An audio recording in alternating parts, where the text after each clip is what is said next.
il viendra, esprit de vérité vous conduira dans la vérité, il dira ce qu'il aura entendu, il annoncera. Shalom à vous, soyez bénis. Bienvenue encore sur notre plateau Parfum du Ciel. J'espère que le Seigneur vous a encouragé, édifié et béni. Nous allons sans plus tarder continuer ensemble sur la sainteté dans le cadre du travail et de notre relation avec nos pères. Mais avant d'aller plus loin, je vais vous inviter à prier avec moi. Amen. Père éternel, nous venons à toi dans le précieux nom de Jésus. Nous attendons ton esprit de vérité, ton esprit de capacité, ton esprit de sainteté. Viens et parle-nous. Viens et fais-nous rentrer encore dans la profondeur de la vérité. Enseigne-nous, édifie-nous, reprends-nous, brise notre orgueil, arrache-nous de l'enfer. Le plus important dans tous les cas, même si ça fait mal, même si ça écorche, c'est que nous soyons sauvés. Aide-nous, Seigneur, à sortir de l'enfer et tout siège qui nous est réservé par la méchanceté, l'escroquerie, la manipulation, le vol en enfer, qu'il soit effondré maintenant dans le nom de Jésus, au travers de cet enseignement, que tout lieu où Satan se disait, voici le lieu où elle passera en enfer à cause du vol et à cause de l'escroquerie des frères et sœurs, et les chaînes qui l'attendent, nous décrétons dans le nom de Jésus que cet endroit n'est pas le nôtre. Et nous brisons tout ce qui a été planifié pour nous au travers des confessions qui seront faites à l'issue de cette vidéo. Au nom de Jésus, nous avons ainsi prié. Amen. Pendant que je priais, la première chose qui me vient à l'esprit pour pas que je l'oublie, pendant que je priais, c'est une vision que j'ai eue où le Seigneur m'a montré en enfer le péché du vol. Et il m'a montré de quelle manière est-ce que les voleurs étaient torturés. Les menteurs ont des gros cailloux qu'on met dans leur bouche, c'est conforme à un verset du livre des Proverbes. Celui qui ment, c'est comme des grosses pierres qu'on met dans sa bouche. Et vous pouvez retrouver cette image dans les tableaux de la Coréenne qui allait en enfer par rapport aux menteurs. Et elle a aussi l'autre tableau que Dieu m'a montré. Mais je ne me rappelle plus l'interprétation en chinois qui est écrite en dessous. Mais moi, Dieu me l'a montré en réel. C'est-à-dire que dans le son, j'ai fait un voyage à Dubaï. Dubaï, ça a souvent été le pays que Dieu a utilisé pour me parler de l'orgueil, pour me parler du vol, pour me parler des choses qui ne sont pas très nettes. Il m'a même montré comment l'esprit de certaines personnes peuvent être enfermé dans Dubaï. Enfin, ce que je vous dis là, c'est la fou, mais bon. Bref, un jour, peut-être, on reviendra dessus. On viendra sur les mondes parallèles, parce que moi, j'ai visité les mondes parallèles. Et j'ai même le verset biblique qui l'atteste. Je l'ai sorti une fois dans la prédication sur Pâques, il y a 3-4 ans. Le Seigneur m'a fait visiter certains mondes et il m'a montré les choses en me donnant le verset biblique qui atteste, qui peut nous enlever pour nous emmener voir certaines choses. Et donc, en visitant le monde du vol, j'étais à Dubaï et j'ai reconnu Dubaï parce que j'y suis allée plusieurs fois. Et je passe devant un étalage et il me montre quelqu'un avec des aiguilles qui étaient enfoncées partout. Et il me montre, voici ce qui arrive aux voleurs. Voici ce qui arrive aux gens qui prennent de la part des autres ce qu'ils n'ont pas à prendre. Et j'ai vécu une véritable expérience de vol à Dubaï. C'était l'histoire d'un sac. Je suis allée pour acheter un sac à main. J'ai négocié le prix. Je donne un exemple. Allez, vas-y, c'est 100 dirhams. Et en fait, je vais à la boutique d'après quelques minutes. Je retombe sur le même sac à 50 dirhams ou à 75 dirhams. Et j'étais en colère. Je retourne voir le premier vendeur, mais très forte de moi-même, en me disant, là, il va me le rendre. Il m'a regardé comme une chose, en me faisant clairement comprendre, madame, je vous ai vendu le sac, je ne le reprendrai pas et je ne changerai pas le prix. J'ai dit, mais vous m'avez arnaqué, la valeur de ce même sac, ça coûte la moitié du prix. Et chez vous, j'ai négocié longtemps avant d'avoir ce prix. Il me dit, non, ça ne bougera pas, ça ne bougera pas. Je suis sorti de là en larmes. La fois d'après, quand je suis reparti à Dubaï, j'ai cherché le même magasin, il avait disparu. Je ne vais pas rentrer sur les détails. Mais le plus important, c'est de savoir qu'on ne joue pas avec les enfants de Dieu. Vous ne pouvez pas prendre un enfant de Dieu et l'escroquer, vous dire, ah, comme personne ne voit, Dieu ne sait pas que je l'escroque. Et puis vous dire, ça va passer silence. Bon, lui, en plus, ça devait être un Pakistanais, je ne sais pas. Là-bas, c'est rempli des gens du Bangladesh, des gens qui viennent d'ailleurs. En général, c'est des commerçants. Ce ne sont pas les Émiratis qu'on croise dans les magasins. Les Émiratis, on les croise dans les malls.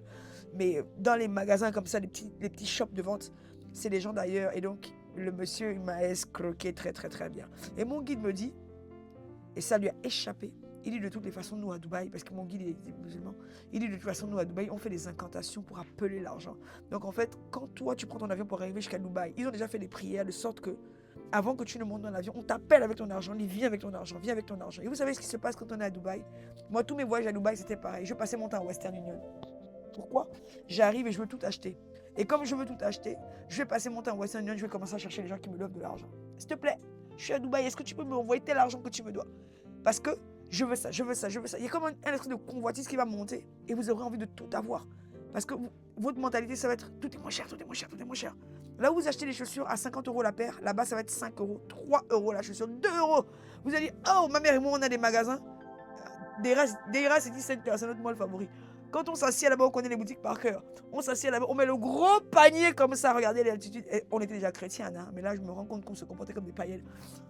Et nous faisions ça, donc moi inclus. On mettait le gros panier comme ça, la honte. Pour les chrétiens, c'est honteux. Et on prenait les chaussures, on remplissait le panier. Non mais, je vous parle en français. Je vous dis, vous voyez un grand panier. Vous avez vu la taille du fût? Plus grand que le fût. On s'asseyait sur le pouf, on posait le sac, ma mère et moi, on disait, allez! Et puis on vidait les étalages. 2 €, 1,50 €, 4 €. Ah, c'est trop moins cher. On remplissait. Comment une personne va acheter 50 chaussures? Est-ce que vous pensez que ça c'est normal? Bon, c'était une parenthèse. En fait, je suis en train de vous faire comprendre qu'on ne se rend pas compte à quel point le fiel de la convoitise peut être dans notre cœur de manière à agir dans le cadre du travail, dans le cadre du mariage, dans le cadre de notre relation et même de notre propre gestion de notre argent. On va être là en mode, oh, je veux tout, je veux tout, je veux tout, je veux ça, je veux ça, je veux ça, je veux ça. Mais on ne se rend pas compte. Et puis on va être là en train d'enseigner aux gens, tu ne convoiteras pas. Alléluia, amen. Ma soeur, est-ce que toi là qui enseigne, tu ne convoiteras pas? Quelqu'un t'a vu assise à Dubaï? Moi, si tu m'avais vu assise à Dubaï, tu ne serais jamais venu là où je prêche. Hein. Tu aurais dit non, c'est pas. Comment une chrétienne peut vouloir tout ça à elle seule? Elle a quel problème?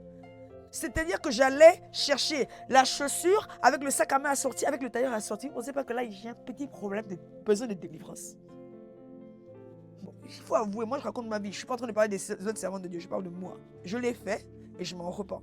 Maintenant, ça peut m'arriver d'avoir 2 fois le dimanche la même robe et ça ne me dérange pas. J'ai appris à trier mes vêtements.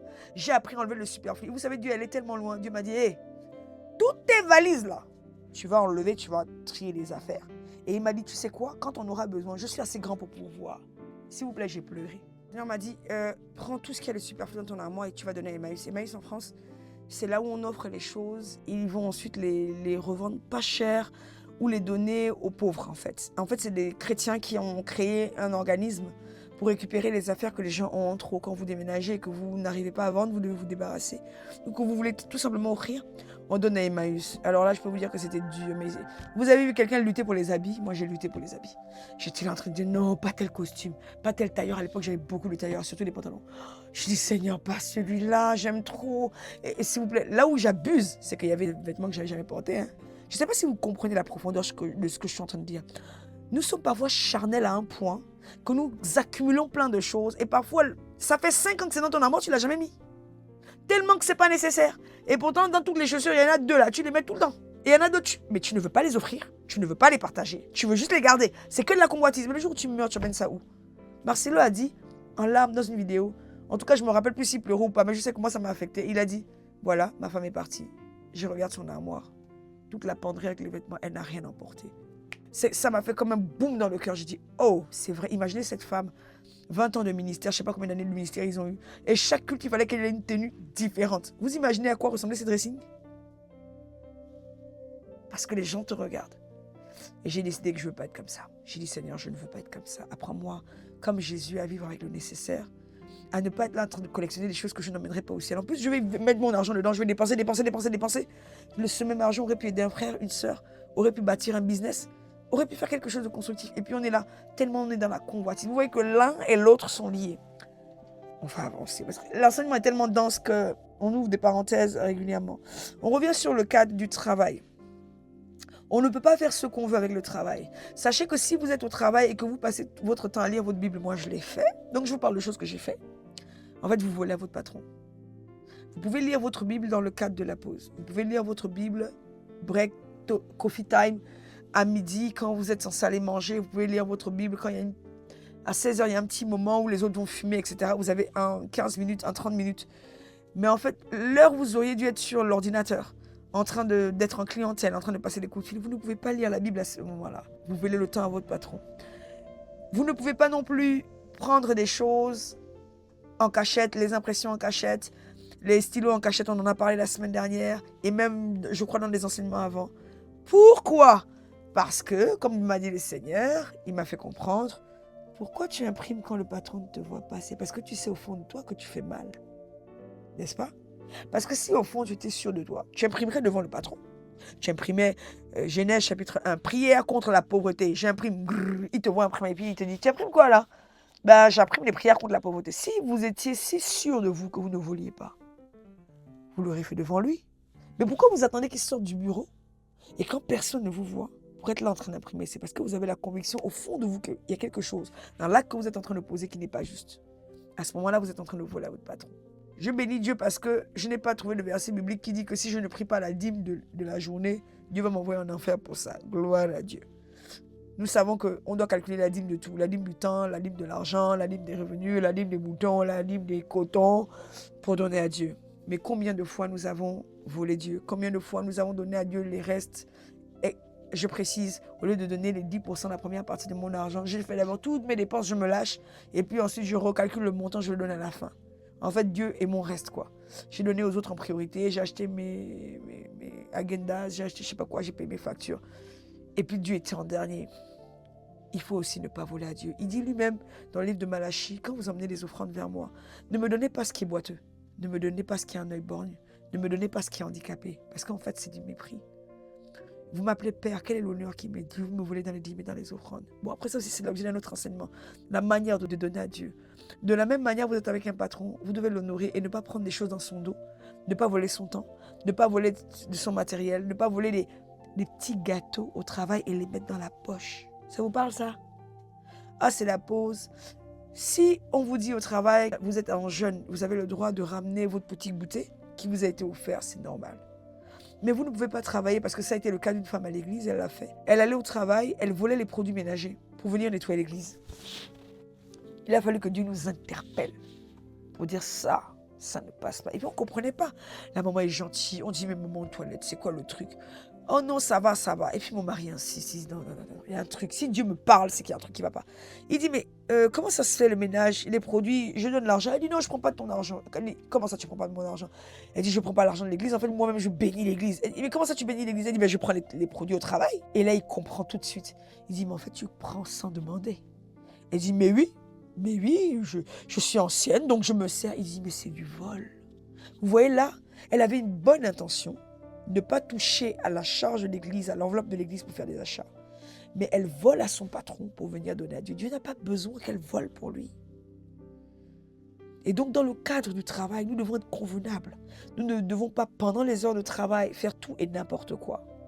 Nous ne devons pas pendant les heures de travail être en train d'évangéliser. Moi je ne vous dis pas pendant qu'il y a un cas assise devant vous. Moi en tout cas j'évangélise H24. Je peux être là, j'étais devant moi et puis je t'attrape, je t'évangélise bien comme il faut. Jusqu'à ce que tu n'aies même plus envie de passer la porte. Tu es coincé, je fais tout là, je te bloque là. Je dis même si tu veux, je paye ton repas.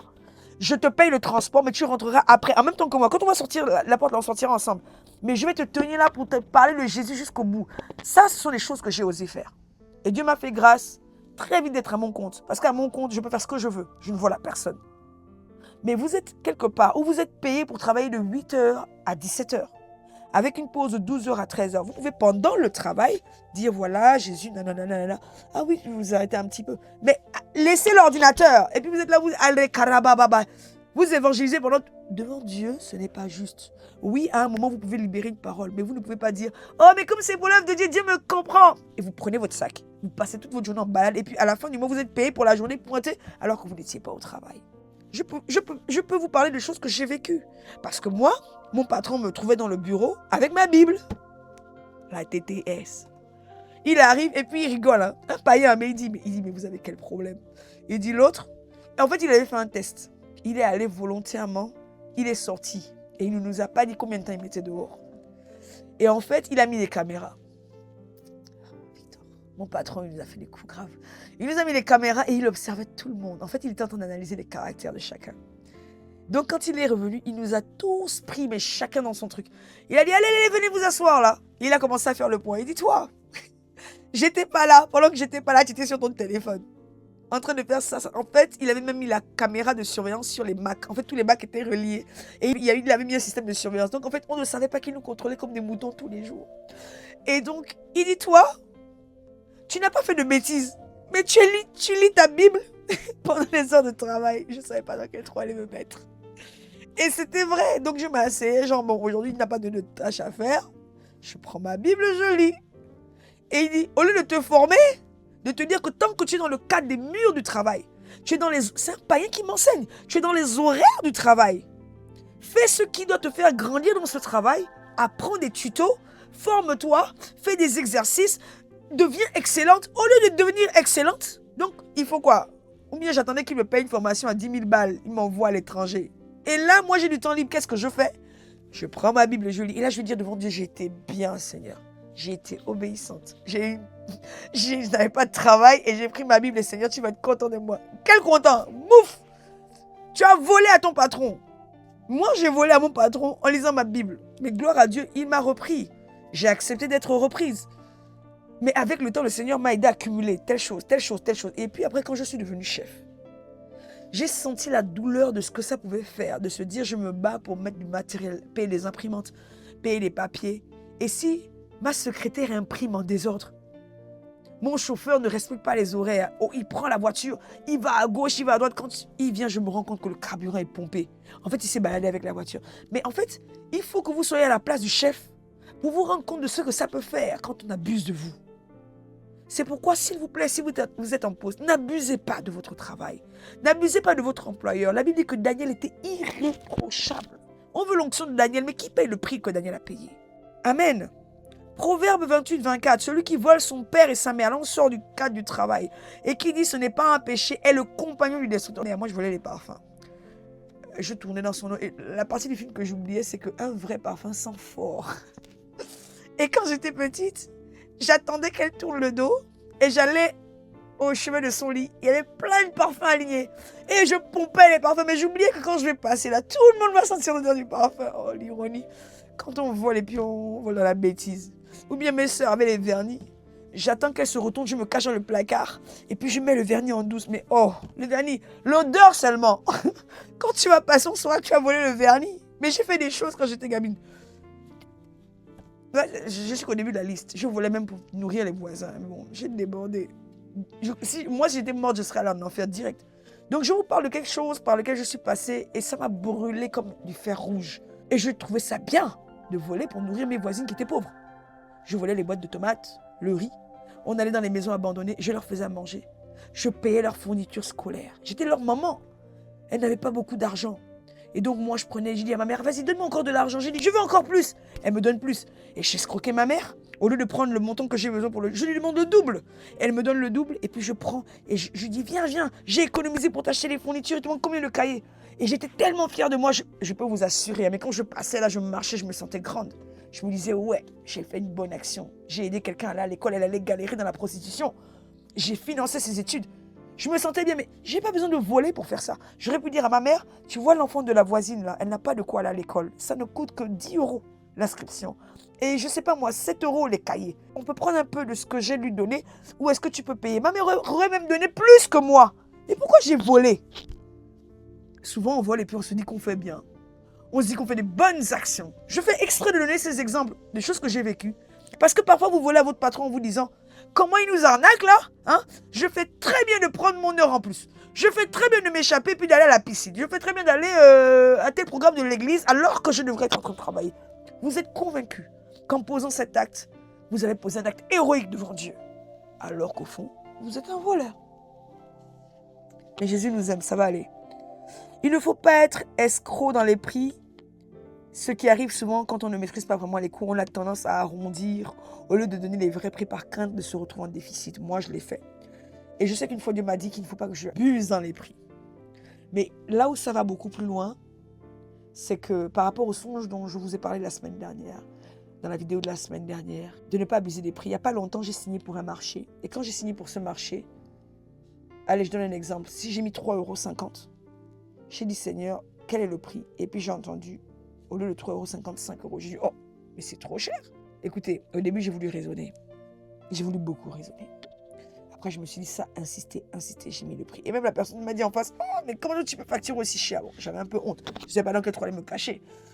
Mais quand dans la suite, j'ai vu ce que ça m'a coûté, les combats que j'ai eu, les dépenses que j'ai eu à engendrer, je n'avais qu'une seule phrase à dire, c'est Seigneur, je te remercie de m'avoir permis de mettre 5 au lieu de 3,50. Pourquoi? Parce que derrière, je n'imaginais pas qu'il y aurait eu des situations qui allaient me faire dépenser énormément d'argent. Et en fait, si je n'avais pas mis ce montant-là, j'allais me retrouver sur la paille. Et donc, dans le cadre des affaires, je vous recommande, Faites votre calcul de manière raisonnable. 2 plus 2 égale 4, plus mon bénéfice 2. Prix d'achat, prix de revente, etc. Coût du transit, prix de la douane, prix du fret aérien, etc., etc. Et puis mon bénéfice est calculé à hauteur de temps. Voici ce qui est convenable. On peut aussi mettre une marge qui s'appelle la marge de risque. Dans le cadre des affaires, c'est comme un pourcentage qu'on peut rajouter en se disant si jamais il y a des aléas, si jamais la douane a augmenté, si jamais mes marchandises sont bloquées à la douane et que j'ai des surfacturations parce que ça dort des jours en plus, il va falloir que je puisse dédouaner. Et pour que je puisse dédouaner, je dois avoir le cash pour sortir l'argent tout de suite. Et donc, vous pouvez mettre une marge, la marge de sécurité, la marge d'erreur, la marge en cas de fausse manœuvre. Et quand j'ai vu dans la suite de ma situation comment j'ai eu des imprévus financiers, avant d'être payé, bien entendu, mais j'ai dit, Seigneur, heureusement que tu m'as demandé de mettre ce prix. Parce que j'aurais été dans le remords. Je n'aurais pas pu aller les revoir pour leur dire, au final, vous m'avez coûté ça et ça et ça et ça que je n'avais pas prévu. Et ce n'est pas possible parce qu'au final, les factures ne sont pas exactes. Je suis obligée de refacturer et je prends le risque de perdre le marché. Mais pourtant, ça ne change pas les dépenses qu'ils m'ont obligé à faire. Donc, parfois, quand Dieu sait ce que ça va vous coûter en chemin, il peut vous révéler un prix qui peut vous choquer. Mais je sais que le Seigneur, par expérience, une fois, c'était déjà arrivé que je facture des choses. Et il me dit, fais attention quand tu factures, ne facture pas trop cher. Et quand il m'a dit ne facture pas trop cher, après une fois, il me parle, il me dit, Zachée, Jésus descend chez toi. Et puis je dis, pendant un temps, j'étais en train d'analyser, je faisais ma TTS. Et pourquoi moi, j'entends Zachée? Moi, j'ai escroqué qui? Et je me souviens, quand tu fixes des prix, ne fixe pas des prix trop élevés par rapport à ce que tu devrais vendre. Lisons ensemble quelques versets. Lévitique 25, verset 14. Si vous vendez à votre prochain ou si vous achetez de votre prochain, qu'aucun de vous ne trompe son frère. Là, on parle en chrétien. Tu achèteras de ton prochain en comptant les années depuis le jubilé et il te vendra en comptant les années de rapport. Plus il y aura d'années, plus tu élèveras le prix. Et moins il y aura d'années, plus tu le réduiras. Car c'est le nombre de récoltes qu'il te vend. Aucun de vous ne trompera son prochain. Et tu craindras ton Dieu, car je suis l'Éternel, votre Dieu. Mettez mes lois en pratique, etc. et vous habiterez en sécurité. Lévitique 25, nous avons lu le verset 14 au verset 18. Lisons à partir du verset 36. Si ton frère devient pauvre et que sa main fléchisse près de toi, tu le soutiendras, tu feras de même pour celui qui est étranger et qui demeure dans le pays afin qu'il vive avec toi. Tu feras de même pour celui qui est étranger. Ah non, mais je le connais pas, allez, si je l'arnaque 10 fois, c'est pas grave. Ça vous parle ça? Non, ça c'est mon frère de l'église. La Bible dit, je ne dois pas lui faire des crédits, donc ça va. On peut se gérer, je peux lui donner 10, kiff. Mais lui qui est dehors là, je peux même abuser 10 fois. Non, ce n'est pas parce que c'est un étranger qu'il faut en faire trop. Vous pouvez mettre une marge, mais ne pas en faire trop. Tu ne tireras de lui ni intérêt ni usure. Tu craindras ton Dieu et ton frère vivra avec toi. Tu ne lui prêteras point ton argent à intérêt. Donc là, on parle du frère chrétien. Et tu ne lui prêteras point tes vivres à usure. Dieu n'aime pas la cupidité. Donc, je récapitule, si j'ai des choses à faire avec mon frère, il est normal qu'à mon frère, je vende 10, à l'extérieur, je vende 15. Ça, c'est pas bien grave. À mon frère, je dois faire vraiment un prix. Mais à l'autre, au lieu de vendre 15, je ne vais pas vendre à 50. Sinon, j'ai abusé. Donc, que Dieu nous aide à être raisonnable. Moi, ce qui m'est arrivé, c'est que j'ai souvent facturé à cause du fait que j'ai été désordonné. Je m'explique. Je vais acheter genre 3 fois le même pinceau parce que j'ai oublié que je l'ai. Et comme j'ai oublié que je l'ai, je vais me dire que pour refaire ce type d'ouvrage, il me faut tel type de crayon, tel type de gouache, tel type d'encre de Chine. Je vais retourner l'acheter. Du coup, ça fait que quand je vais facturer, je vais tenir compte du matériel dont j'aurai besoin.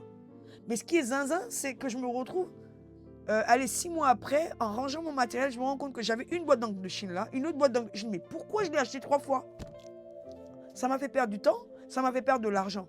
Et ça m'a obligé à augmenter la facture. Ça m'est déjà arrivé de devoir augmenter la facture. Pourquoi? Parce que j'avais la flemme de faire des calculs. J'avais la flemme de calculer le prix de revient, prix d'achat, fret aérien. Je dis, on englobe, hein, comme ça si jamais je me trompe, je n'ai jamais été amoureuse des maths. Donc j'ai dit, bon, on englobe et comme ça, je suis sûr que je ne perds pas d'argent. Allez, j'arrondis à 10. En fait, si j'avais bien calculé, ça aurait peut-être fait 7,50 ou 8,25. Mais comme j'ai commencé à peu près à évaluer le prix, et puis après je me dis, oulala, je crains de me planter, je crains de m'embrouiller. Donc en fait, le fond parfois de mon intention n'avait pas été mauvaise, mais c'est parce que j'avais la flemme de faire les choses bien. J'avais la flemme de demander à un comptable de m'aider à calculer. Ça plus ça est égal à ça. Ce qui fait qu'il m'est arrivé, je le confesse, il m'est arrivé d'englober. Enfin bon, là j'ai la flemme de calculer et puis peut-être que je vais me planter. Donc mieux j'arrondis comme ça, je suis sûr de rien perdre.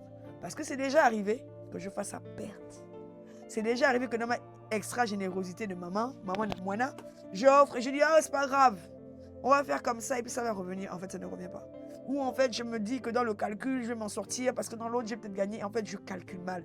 Et comme je sais que c'est une faiblesse, il m'est arrivé de facturer général. Mais il n'est pas convenable de faire cela. Il est convenable de s'asseoir, de se poser, de vérifier les coûts au détail par détail. Et on fait comme j'ai fait. Si on ne s'en sort pas trop avec les mathématiques, on dit Saint-Esprit, combien ça coûte? Et le Saint-Esprit vous dit, vends-le à 15 euros. Tu vois, 15 euros. Là, au moins, tu sais que Dieu, il sait calculer très bien. Toi, tu ne sais pas calculer, mais lui sait calculer très bien. Et dans tous les cas, tu ne seras pas perdant. Amen. J'espère que ce que je vous dis, ça vous aide, ça vous parle et ça vous édifie. Lévitique 25, de 14 à 17. Si vous vendez à votre prochain ou si vous achetez de votre prochain, qu'aucun de vous ne trompe son frère. Psaume 140, verset 12. Je sais que l'Éternel fait droit aux misérables et justice aux indigents. Voici un verset qui m'a fait trembler en me disant donc si j'ai fait du mal à un indigent, si j'ai escroqué un indigent, Dieu va faire justice contre moi à cause de lui. On parle français. Si quelqu'un est indigent et en fait que vous profitez de lui, le Seigneur va se lever dans la justice par rapport à cette personne. C'est comme quand on attaque les veuves et les orphelins. Si vous faites du mal à une orpheline, ne vous étonnez pas s'il y a des graves problèmes qui vous arrivent. Parce qu'il y a des versets que vous ne connaissez pas. Et ces versets disent, le vengeur des orphelins est puissant. Et donc, quand une orpheline crie à Dieu, elle dit, Seigneur, tu sais que je n'ai pas de père. Ou Seigneur, tu sais que j'ai plus de mère. En fait, sur la terre, je n'ai que toi. Mais regarde ce que cet employeur-là m'a fait. Je ne sais pas dans la suite des temps ce qui va arriver à ce type-là. Elle peut être païenne, mais parce qu'elle est orpheline, le cri de cet enfant ou de cette veuve va monter jusqu'à Dieu. Vous allez vous dire, mais c'est pas normal, je prie, je vais à l'église, je loue. Pourquoi il y a telle chose qui m'arrive? Mais c'est parce que vous avez arnaqué une gamine qui a su toucher le cœur de Dieu. Ou une femme qui est veuve, elle n'a plus de mari pour s'occuper d'elle. Et Dieu est son seul portefeuille. Que Dieu nous aide. Proverbe 22, 23. Ne dépouille pas le pauvre parce qu'il est pauvre et n'opprime pas le malheureux à la porte. Donc, vous connaissez l'histoire de Zachée. Je ne vais pas faire une prédication sur Zachée. La Bible nous enseigne que Zachée faisait ses collections d'impôts et que les Juifs le regardaient d'un mauvais œil. Et quand Jésus est arrivé chez lui, Zachée a pris la résolution de tout restituer. Donc quand le Seigneur m'a montré un jour en me parlant de moi-même, je me lève le matin et puis j'entends la chanson de Zachée, Jésus descend dans ta maison. Je dis, oh, pourquoi tu me parles de Zachée? J'ai escroqué qui? Et puis je me souviens que peut-être que parfois quand tu as fait des factures, tu n'étais pas juste. Peut-être que parfois, parce que tu avais la flemme de calculer, tu ne m'as pas demandé le prix et tu as mis le prix qui te convenait. Et je l'ai fait, je reconnais. Genre, je suis en mode express, il faut que je réponde. Tac, tac, tac. Je ne dis pas à la personne, attends, je reviens vers toi. Et boum, j'envoie le prix. Trop tard, c'est parti. Alors que si j'avais prié, j'aurais eu un prix exact, même si je ne sais pas calculer. Mais Dieu sait calculer. Dieu sait exactement ce que j'aurais besoin de redépenser. Il ne va pas me faire tourner à perte. Mais je n'ai pas eu la patience de le faire. Donc, si vous êtes dans les affaires, fortifiez-vous.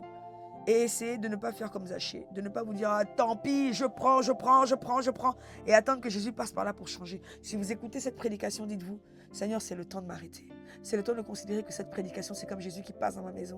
Et j'arrête d'escroquer mes frères et sœurs, j'arrête de les taxer, j'arrête de dire je n'ai pas alors que j'ai. Je disais à quelqu'un, il y a quelques minutes, je lui disais, regarde, moi dans ma famille, on fait ça tout le temps. Ma grand-mère, tu disais, j'ai pas d'argent alors qu'elle a de l'argent. Ma mère, j'ai pas d'argent alors qu'elle a de l'argent. Et un jour, je leur ai dit en face, hé, c'est du mensonge. Vous dites que vous prophétisez. Je dis, c'est quelle bouche qui prophétise et qui passe son temps à confesser? J'ai pas d'argent, j'ai pas d'argent. Moi, je déclare dans le nom de Jésus, je suis une femme riche, multimilliardaire. Je déborde de dons, de fruits, de grâce et de sagesse. J'ai pas besoin de voir l'argent de mes mains. Je le crois parce que je le confesse par la foi. Mais si je commence à dire à tout le monde parce que j'ai envie de passer pour la fille pauvre, non, j'ai pas. Est-ce que tu peux me passer 2 euros? Oh, je suis désolée, je suis trop fauchée, là, j'ai pas. Mais je mens, c'est un mensonge. Certains humains appelleront ça nom de la sagesse. Faut pas que tout le monde sache que tu as trop d'argent à t'escroquer, c'est vrai. Mais à moi de ne pas me montrer, à moi de ne pas m'exposer, à moi d'être comme les vrais riches. Les vrais riches sont simples. Les vrais riches n'ont pas, ils ne changent pas de voiture chaque jour. Les vrais riches en ont une, ils l'entretiennent bien. Et quand il est temps de la revendre, ils font leur calcul pour la date à laquelle ils vont la revendre. Ils ne jettent pas l'argent par la fenêtre. Ils considèrent l'argent. Les autres jouent avec l'argent parce que c'est arrivé facilement et ça s'en va facilement. Mais comment vous reconnaissez un vrai riche? Par son attitude discrète. Il n'a rien à prouver. Il n'a pas besoin de faire du bruit. Mais il ne va pas vous mentir. Non, je n'ai pas. Il va te dire simplement, je n'ai pas prévu de le faire. parce qu'il sent que tu veux l'arnaquer. Mais il ne te dira pas, je n'ai pas les moyens, c'est un mensonge. Il te dira, tu veux que je t'offre une glace au chocolat? Désolé, mais pour aujourd'hui, je n'ai pas prévu de sortir des sous. J'ai des choses à faire, je n'ai pas prévu. Il n'a pas menti, il n'a pas prévu, je n'ai pas dans son programme. Et on avance. Amen. Donc, je vous laisse lire l'histoire de Zachée et j'espère que ça va vous faire du bien. Genèse 7.1, l'Éternel dit à Noé, entre dans l'arche toi et toute ta maison, car je t'ai vu juste devant moi parmi cette génération. Puisse ce verset être aussi votre partage, que je me suis dit, Seigneur, j'aimerais tellement que tu me parles comme ça. J'aimerais tellement comme Daniel, que tu me trouves comme quelqu'un qui est juste dans ma génération, pendant que tout le monde triche, tout le monde vole. J'ai envie de marcher droit. Et c'est pas facile parfois. Parfois, la chair fléchit. Mais je veux me battre pour marcher droit. Amen. Et j'ai pris d'autres versets encore. Sophonie 1.18, ni leur argent ni leur or ne pourront les délivrer. À tous ceux qui ne veulent pas écouter ce message, qui veulent continuer d'escroquer, papa, maman, le patron au travail, le pasteur, ni leur argent ni leur or ne pourront les délivrer. Au jour de la fureur de l'Éternel, par le feu de sa jalousie, tout le pays sera consumé, car il détruira soudain tous les habitants du pays. Conclusion et morale de l'histoire. Je dois être juste et je dois m'efforcer d'être juste. Ça peut arriver que je me trompe et que je sois en déficit parce que j'ai mal calculé. Et de me dire, j'ai un véritable besoin pour la suite, donc je dois impérativement acheter tel et tel matériel pour faire mon prochain film, tel et tel matériel pour mon prochain tableau, tel et tel matériel pour ma prochaine couture. À ce moment-là, je dis clairement à la personne, la couture coûte tant, mais je te facture tel prix parce qu'il me manque du matériel. Parfois, il faut être simplement honnête. Dites simplement à la personne, je peux le faire pour moi, mais parce que ce que tu me demandes m'exige de payer plus de matériel et je crains de ne pas pouvoir calculer la quantité. Je crois que pour être convenable, il faut que je te le facture à temps. Après, libre à moi si j'ai envie de lui dire j'ai eu un reste, est-ce que tu veux que je te le rende, ou de lui dire bon merci parce qu'au final j'ai eu du matériel en plus donc j'en ai acheté un peu en extra, et qu'elle me dise bon c'est pas grave, de toute façon ça me plaît de te bénir. Mais là le contexte est complètement différent. Mais moi ça m'est arrivé plein de fois parce que je n'avais la flemme de calculer ou parce que je ne savais pas calculer ou je n'avais pas les prix en tête de me dire oh là là il faut que je réponde tout de suite, je suis coincé, je fais quoi? Et maintenant pour me préserver de ça, j'ai fixé des prix standards.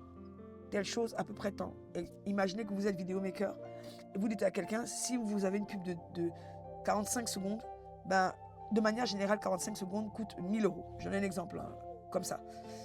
Vous gardez les prix standards. Et maintenant, en fonction du contenu du travail et de la difficulté de ce qu'on vous demande, des beauty shoots, des machins, le gars qui fait des cascades, des contre-plongées là-bas, dit bon, là, ce que tu me demandes, ça demande un matériel différent, ça demande des efforts, ça demande une perche, ça demande que je me pointe sur l'immeuble, ça demande que... Donc, on va devoir facturer plus parce que le temps que je prends, le stylisme, le cadrage, le matériel, je ne peux pas facturer, donc ça va me coûter un peu plus cher. Je ne peux pas te facturer à 1 000 € à cause du contenu et des exigences qui vont avec.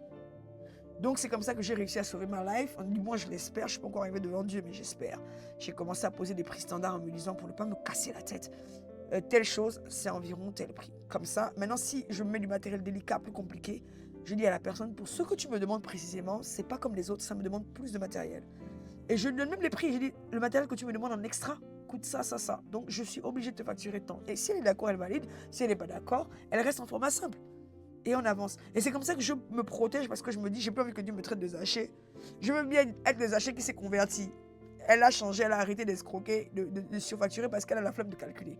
Mais j'ai pas envie d'être tout le temps en train de revoler et de retourner être accusé de vol. Seigneur, s'il te plaît, aide-moi parce que c'était inconscient, c'était même pas volontaire. Change-moi. Et je vous ai raconté la semaine dernière les vols qui étaient conscients où je dis, ah Dieu m'a dit, je prends toute la boîte à bijoux, je me barre avec.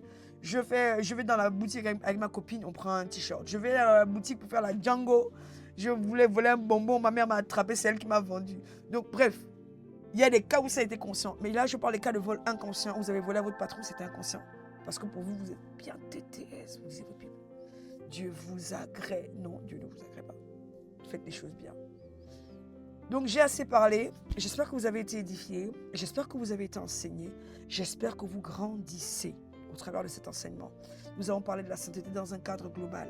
Je ne sais pas si la semaine prochaine, il y aura encore un volet de sainteté, mais là, j'ai épuisé tous les volets que j'avais notés dès le début du thème sur la sainteté. Si Dieu m'interpelle sur autre chose, nous rajouterons des volets. Parce que la sainteté, ce n'est pas juste une histoire de ne pas aller dans le lit avec un homme. C'est une histoire d'attitude au quotidien qui reflète Christ. Si vous retenez cette phrase, vous comprendrez que dans votre relation avec tout le monde, vous devez chercher la sainteté en toutes choses. Dans votre langage, dans votre manière de les aimer, dans votre manière de les traiter, dans votre manière de traiter vos supérieurs, vos inférieurs. Amen. Soyez richement bénis, nous allons prier. Seigneur, nous te bénissons parce que c'est toi qui nous édifies. C'est toi qui nous brises. Et c'est toi qui nous révèle les profondeurs cachées de notre attitude. Je te demande pardon encore, Seigneur, pour toutes les fois où j'ai été dans le vol de manière inconsciente. Et même si là, en tant que chrétienne, je suis encore dans des subtilités que je n'ai pas identifiées, je te demande profondément pardon. Pardonne-moi pour toutes ces situations de vol inconscientes. Pardonne-moi pour toutes ces situations de vol où je me sens interpellée dans mon esprit par le Saint-Esprit et puis j'ai des doutes et je repousse en me disant mais non, c'est pas Dieu qui me parle. Alors qu'en fait, c'est toi qui es en train de me dire attention, warning. Je te demande pardon pour toutes les fois où je pose des actes, où je pousse le bouchon, où je fuis le travail, où je fais des choses en me disant c'est pas grave, c'est pour l'œuvre de Dieu et Dieu va m'excuser. Alors que ce n'est pas poussé par l'esprit que je le fais. Alors que je sais que si en plein travail, tu me dis sors, va répondre à tel coup de fil, parce que telle personne doit donner sa vie à Jésus, je sais que tu me couvriras par rapport à mon patron. Mais si ce n'est pas poussé par l'esprit que je fais certaines choses, mais que je les fais en mode je profite parce que je peux me permettre, alors je sais qu'à tes yeux, cela n'est pas agréable. À moins que tu me dis clairement, je t'ai établi à cet endroit afin que je te permette d'évangéliser même pendant les heures de travail. Si c'est une instruction que tu m'as donnée en amont, alors oui, je peux me le permettre. Mais si ce n'est pas une révélation, aide-moi à honorer mes responsables, à faire d'abord mon travail ou à évangéliser pendant que je fais mon travail.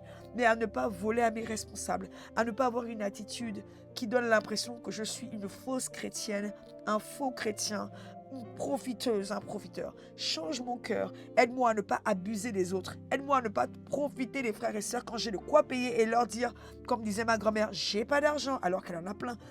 Délivre-moi de tout mensonge et de fausse sainteté des apparences en faisant croire que je n'ai rien juste parce que j'ai pas envie qu'on pompe mes comptes bancaires alors que pendant ce temps je mange les biens des autres. Ceci est injuste. Change mon cœur, délivre-moi du profit, délivre-moi de la convoitise, délivre-moi aussi de la bêtise. Pendant que je suis en train de prier, je pense à des personnes qui se plaignent de ne pas avoir de l'argent, qui se plaignent qu'on ne leur donne pas, qu'on ne sème pas dans leur vie. Alors que lorsque vous allez semer dans leur vie, elles iront boire. Lorsque vous semez dans leur vie, elles iront dépenser bêtement au restaurant.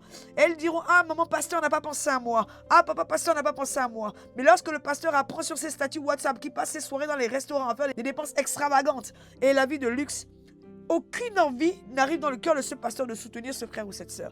Seigneur, je te demande pardon pour toutes les fois où j'ai joué avec ton argent, ou comme ces jeunes-là parfois, je nourris la sirène, je nourris mes passions en allant me plaindre que le pasteur ne prend pas soin de moi, il ne me donne pas les offrandes comme il a fait à frère tel ou à sœur tel. Alors que le pasteur a reçu clairement de Dieu que je faisais n'importe quoi avec l'argent, que je faisais de la mauvaise gestion et je faisais du désordre dans ma manière de traiter l'argent. Pardonne-moi si je suis dans le luxe, les baskets, les dépenses, les achats compulsifs sur Internet et qu'en plus je vais pleurer chez l'homme de Dieu en disant il faut payer mon loyer. Ceci n'est pas honnête, ceci n'est pas convenable. Change mon cœur et change mon caractère et délivre-moi de toutes les mauvaises paroles que j'ai pu déclarer contre mon pasteur en me plaignant qu'il ne m'a pas soutenu, qu'il ne m'a pas béni. Alors que quand on regarde chez moi, je m'offre du luxe, j'achète des trucs qui coûtent très très cher et il faut que ce soit d'autres personnes qui viennent l'informer des nouvelles baskets que je me suis achetées à 600 €. Aide-moi Seigneur à avoir un cœur droit, à arrêter d'escroquer la maison de Dieu, à arrêter de penser que les hommes de Dieu sont des bambins que je peux arnaquer, avec qui je peux jouer. Aide-moi à avoir un cœur droit et à te faire confiance. Comme tu m'as dit aujourd'hui que tu es fidèle en toutes choses par rapport à cette situation qui m'irritait, qui m'attristait. Tu m'as dit, je suis fidèle en toutes choses. Je crois que tu pourvoiras pour mon frère et ma soeur qui a un besoin. Je crois que tu pourvoiras pour mon frère ou ma soeur qui se rend compte qu'il a péché et qui se repent sincèrement après avoir écouté cette vidéo. Aide-nous à changer, transforme-nous et accorde-nous d'avoir le cœur droit, le cœur qui te réjouit, celui qui fait en sorte que comme Daniel, quand les hommes regardent, quand les patrons regardent, quand les voisins regardent, quand les pasteurs regardent, on ne doit avoir rien à nous reprocher. Aide-nous à marcher droit, avec un tableau blanc, un passeport blanc et une robe toute blanche à tes yeux, afin que nous soyons qualifiés pour le jour de l'enlèvement. C'est dans le nom de Jésus que j'ai ainsi prié, en espérant qu'au travers de ces enseignements, mon frère et ma sœur a été arraché du siège du vol dans lequel Satan l'attendait en enfer. Au nom de Jésus, j'ai ainsi prié. Amen. Soyez richement bénis et je vous dis à la semaine prochaine. Shalom.